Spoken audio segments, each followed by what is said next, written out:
নতুন আরও একটি রেসিপিতে আপনাদের স্বাগত। আজকে আমি আপনাদের সাথে বোয়াল মাছের কালিয়া করে দেখাবো। চলুন ভিডিওটি শুরু করা যাক। প্রথমে আমি মাছগুলোকে এভাবে মেরিনেট করে রেখেছি। এখানে পেঁয়াজ বাটা, রসুন বাটা, আদা বাটা, হলুদের গুঁড়া, মরিচের গুঁড়া, পরিমাণ মতো লবণ দিয়ে মেরিনেট করে রেখেছিলাম। এবার একটি ফ্রাই প্যানে বেশ কিছু পেঁয়াজ কুচি নিয়েছি। ফ্রাই প্যানটা গরম হওয়ার পর দিয়ে দিলাম এতে তেল। আমি এখানে প্রায় 1.5 টেবিল চামচের মতো তেল দিয়েছি। এবার পেঁয়াজগুলো হালকা ব্রাউন কালার হয়ে এলে এতে দিয়ে দেব ফোড়ন। এখানে আমি কিছুটা কালো জিরা, আস্ত জিরা এবং 2টি তেজপাতা চিড়ে দিয়েছি। এবার এগুলোকে ভালোভাবে উল্টিয়ে পাল্টিয়ে নেড়ে ভেজে নিতে হবে। বেশ কিছুক্ষণ ভেজে নিতে হবে যাতে করে পেঁয়াজের কালারটা একদম লালচে হয়ে যায়। বেশ কিছুক্ষণ ভেজে নিয়েছি, আপনারা দেখতেই পাচ্ছেন পেঁয়াজের কালার অনেকটাই পরিবর্তন হয়ে গেছে। এবার এখানে দিয়ে দেব 2 চা চামচ কাঁচামরিচ বাটা, পেঁয়াজ বাটা, রসুন বাটা, আদা বাটা দিয়ে দিয়েছি, হলুদের গুঁড়া, মরিচের গুঁড়া এবং ধনিয়া গুঁড়া ও জিরা গুঁড়া।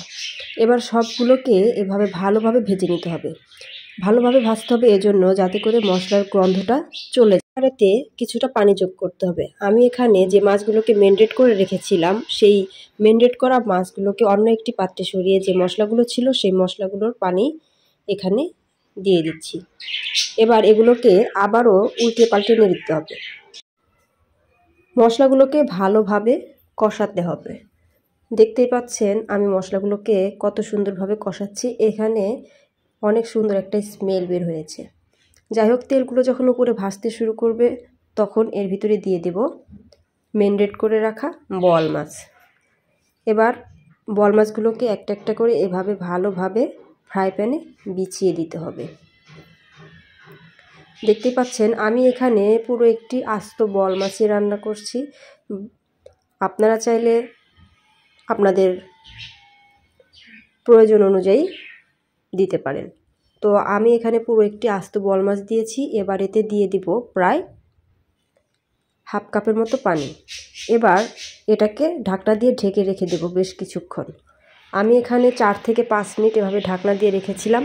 ঢাকনা উঠিয়ে এভাবে ফ্রাই প্যানটাকে নাড়িয়ে মাছগুলোকে দেখে নেব যে নিচে পুড়ে ধরেছে কিনা।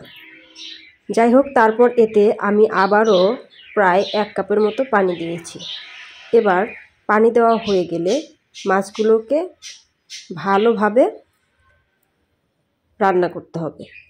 তো দেখতেই পাচ্ছেন আমি মাছগুলো যেমন একটু হালকা হালকা ডুবো ডুবো অবস্থায় আছে এমন পানি দিয়েছি। এবার ঢাকনা দিয়ে দিলাম।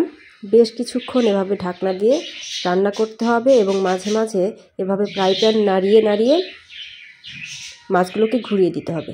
আমি আবারও মাছগুলোকে এভাবে ফ্রাই প্যানটা নাড়িয়ে ঘুরিয়ে দিয়ে আবারও ঢাকনা দিয়ে দিলাম। তো দেখতে পাচ্ছেন আমি বেশ কয়েকবার এরকম ফ্রাই প্যানগুলোকে নাড়াচ্ছি এবং ঘুরিয়ে ঘুরিয়ে দিচ্ছি।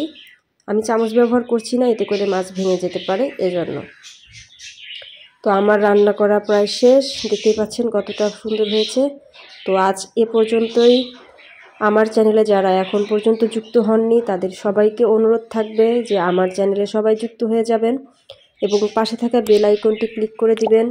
এতে করে আমার ভিডিওগুলো সবার আগে আপনাদের কাছে পৌঁছে যাবে। আপনাদের দেওয়া অনুপ্রেরণায় আমাকে আমার লক্ষ্যে পৌঁছতে সাহায্য করবে। তাই আমার ভিডিওটি যদি ভালো লেগে থাকে প্লিজ আপনারা কমেন্ট করে জানাবেন এবং সবসময় আমার পাশে থাকবেন এই আশাই রাখছি।